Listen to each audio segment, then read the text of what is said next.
All right, if you're making cutting boards, your cutting board needs a food-safe finish. Let me show you my preferred food-safe finish. This is the fifth thing you need to know about making cutting boards. If you didn't see the other four, there's a link in the description below. For those of you who will follow along from before, thanks a lot. Now I have here a cutting board that is ready for finish. It's all sanded, and I'm going to start by imbibing that cutting board with mineral oil. We're going to apply the mineral oil so it soaks in. If you're doing a lot of cutting boards, you can make yourself a little bath of mineral oil, dip it in, and then let it drip dry. For demonstration purposes, I'm going to apply my mineral oil with a rag. This is a brand name oil, but any food-safe grade mineral oil will do. Sometimes it's labeled butcher block oil. Read the back. If it says it's mineral oil, that stuff's fine to use. We want to penetrate the pores of the wood, let it soak in. It takes at least 3 coats. You're going to keep applying it until it looks like it has a general sort of sheen to it. If there are any areas that look especially dull, that means you need to apply another coat. I like to start off on the end grain.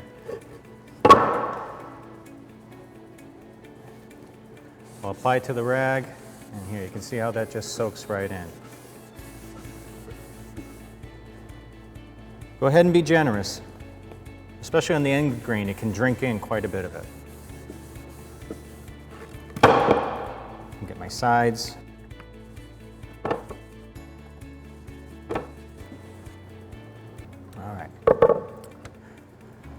So now I got my ends and my sides, and the flat I can actually pour a little on. We really want to put quite a bit of this in, let it soak in, and then wipe off the excess. The mineral oil is clear. It does a nice job. It doesn't really yellow the wood up much. Go ahead and do both sides. And really sort of force it into the fibers. Now I'll wipe off my excess.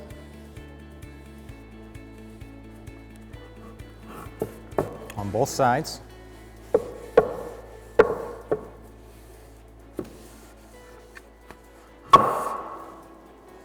And I'll allow this to dry now. Now since I've done both sides, what I often do is I'll lean it up sort of in a corner and maybe have a little bit of wax paper behind it to protect the wall.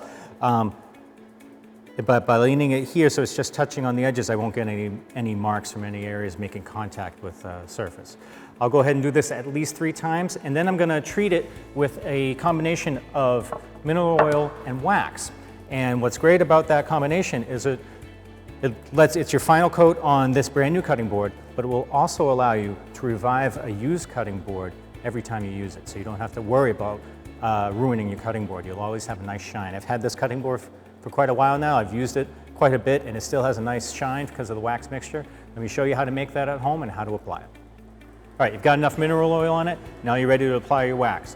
Let me show you my favorite wax mixture. I'm going to start off with mineral oil, and I'm going to use a double boiler.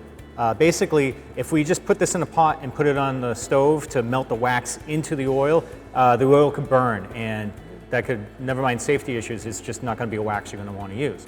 So to keep that from happening, I'm going to take one pot and put water in it and bring that water to a slightly rolling boil. And then I'll take another pot and have it float in there. Or you can buy a commercial double boiler. But the whole concept is that this oil will never get hotter than 212 degrees, because at that point the water turns to steam.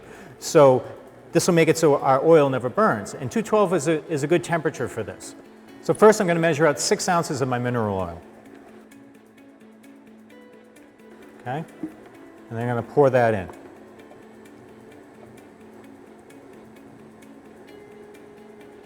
While that starts to heat up, I'm actually going to make 2 mixtures today. I'm going to make one that's just mineral oil and beeswax. A lot of people like this. It's very fragrant. I like to use the white beeswax so that it doesn't discolor the wood. But the yellow beeswax, as long as it's food safe, it's fine. And I'm going to measure in 10 rounded teaspoons. Oops, sorry, wrong wax. This is the beeswax. And I'm just going to drop this in. Try to make sure it all goes in the oil and not in the water.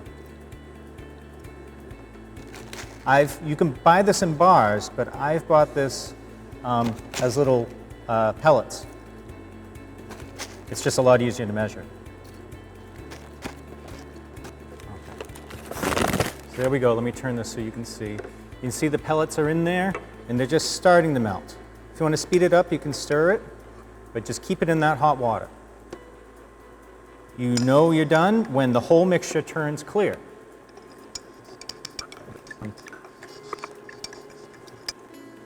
Okay, and we're there. If you look here, you can see the whole mixture is clear now. That means that all of that wax is melted evenly into the mineral oil, making an emulsion. So once I have my wax melted, I'm going to put it in a mason jar. And the half pint size jelly style mason jars fit this recipe perfectly. And just pour it right in.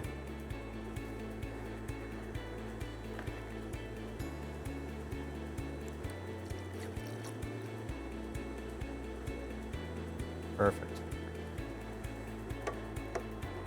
That comes about 1/4 of an inch away from the top. And then I'm going to seal it. And then this mixture needs to sit and cool. When it cools, it will look like this. And it'll give you a nice paste style wax so that when we rub it in, it fills in all the marks from your knives. Let me show you another mixture that I like. This mixture is a very low sort of satin sheen, but we can increase the shine, if you'd like, by adding some Carnauba wax. If you get T1 Carnauba wax, it's food safe, make sure it says food safe on it.